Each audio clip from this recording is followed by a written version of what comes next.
Hi ma'am, so this is my mini lecture about our topic in Module 1, Lesson 2. So without further ado, let's get started. So foundation of special and inclusive education. So my topic is all about the importance and the barriers of inclusive education and special education. So first, let us define what is inclusive education. So inclusive education is about looking at the ways of schools, classrooms, programs, and lessons are designed so that all children can participate and learn.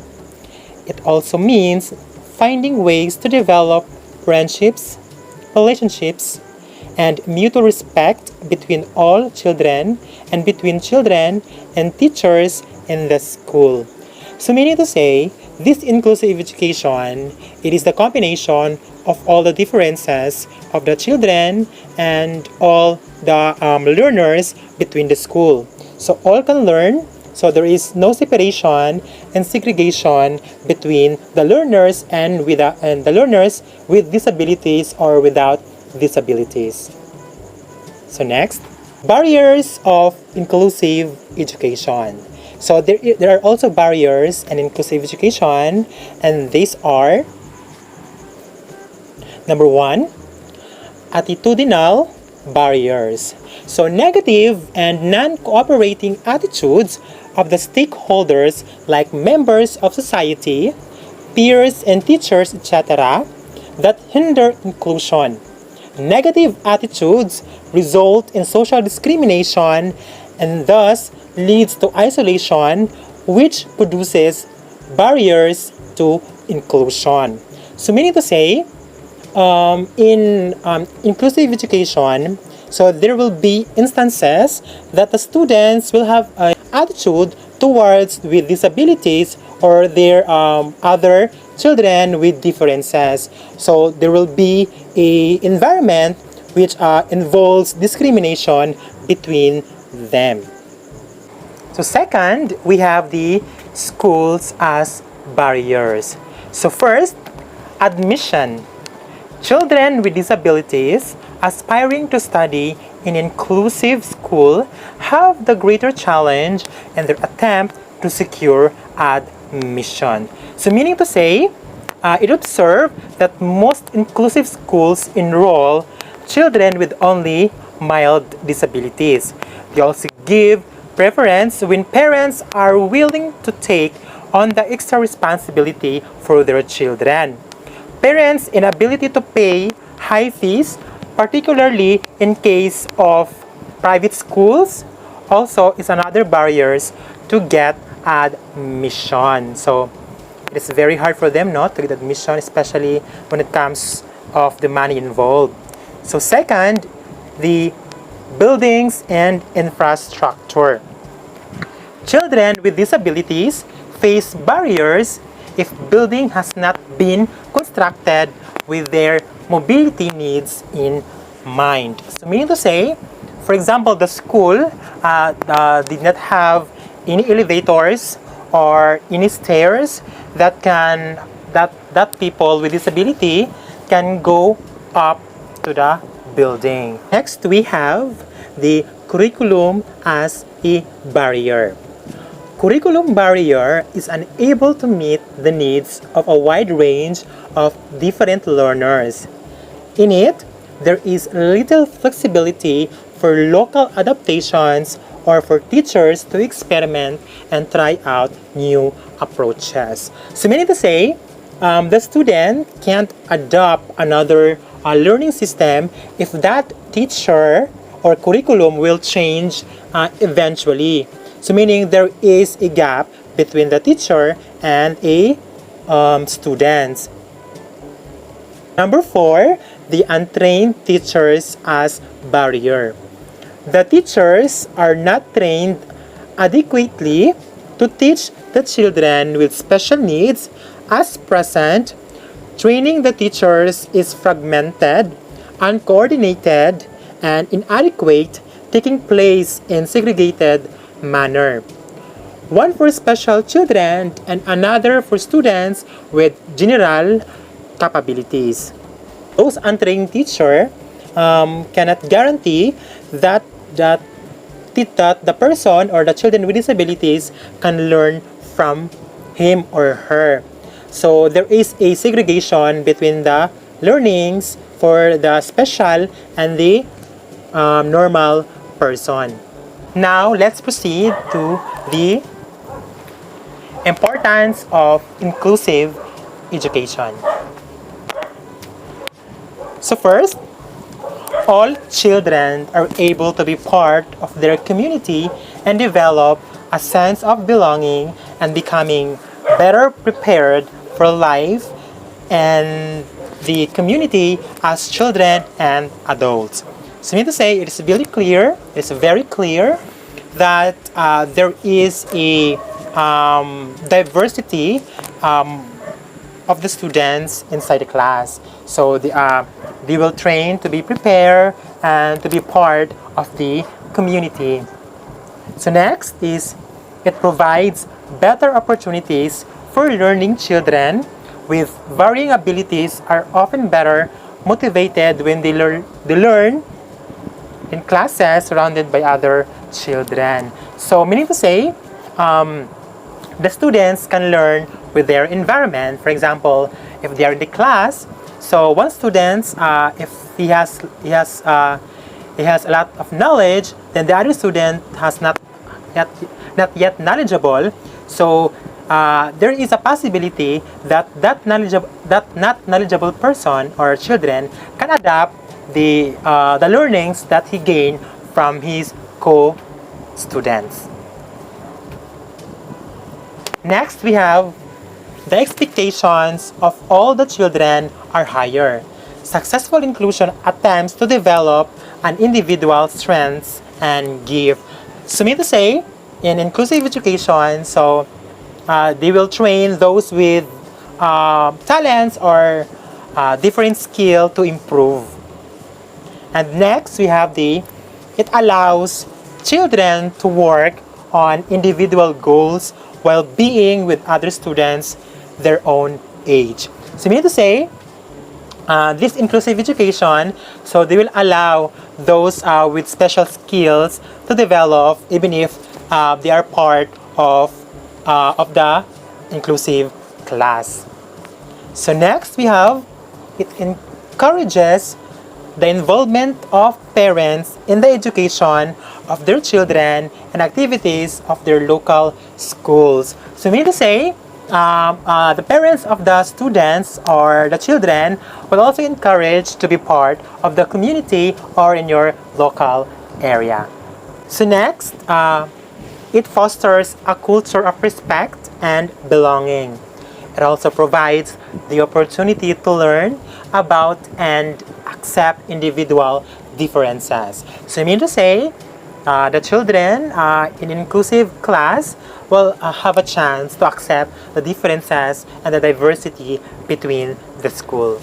The last one, it provides all children with opportunities to develop friendship with one another. Friendships provide role model and opportunities to grow. So it is very understandable that when you are in the class, so you can build friendships and you will grow also as a person. So now we will discuss what is special education. Special education refers to the preparation of teaching procedure and materials and other interventions designed to address the needs of a child with learning differences, disabilities, and giftedness. Special education's concern is the optimum development of the individual child to become skillful. So meaning to say, there is a segregation of the inclusive and the special education. So in special education, there is a class intended for disabilities. So they will be inside a class with different with same disabilities, and then there's also a classroom intended for gifted children or students. So to improve their abilities and capabilities to become a better learners. Now, let's proceed to the barriers of special education. So first, we have the inadequate funding. So this was cited as the prime reason for delayed and diminished special education services at the elementary and secondary levels. Often, accommodation decisions are made based on budgetary considerations rather than on an assessment of the actual needs of students with disabilities. So meaning to say, so it is like kakulangan in Tagalog of funding when it comes to special education. So for example, in public school, so there is a lack of funding to support the needs of the special education, especially with the disabilities. So the government sometimes, in my own opinion, the focus to those children or students in the inclusive school rather than the special school. So number two, physical inaccessibility. So students with disabilities continue to encounter physical barriers to educational services such as lack of ramps and or elevators in multi-level school buildings, heavy doors, and accessible washrooms and or inaccessible transportation to and from school.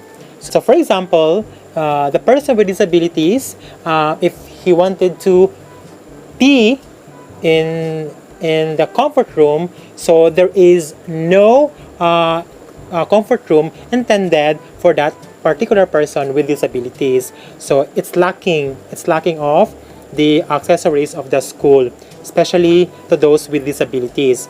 Next, we have lack of individualization. At the elementary, the secondary levels, some education providers are relying on blanket approaches to accommodation rather than assisting each student on an individual basis. Some funding schemes rely on preset categories and levels and emphasize students' weakness rather than strength. So meaning to say, for example, they prefer those students that can pay their services. So to those students who can't pay the services, so there is a lacking of knowledge or services that educator can give it to him or her. Number 4, we have the negative attitudes and stereotypes. Students with disabilities continue to face negative attitudes and stereotypes in the education system. Lack of knowledge about sensitivity to disability issues on the part of some educators, staff, and students can make it difficult for students with disabilities to access educational services equally. So meaning to say, there is a discrimination between the disabled person and those with students without disability. So some also staff and educators, they also lack of seminars and training on how to handle those with disability. So need to say, those with disability can access services on equal education.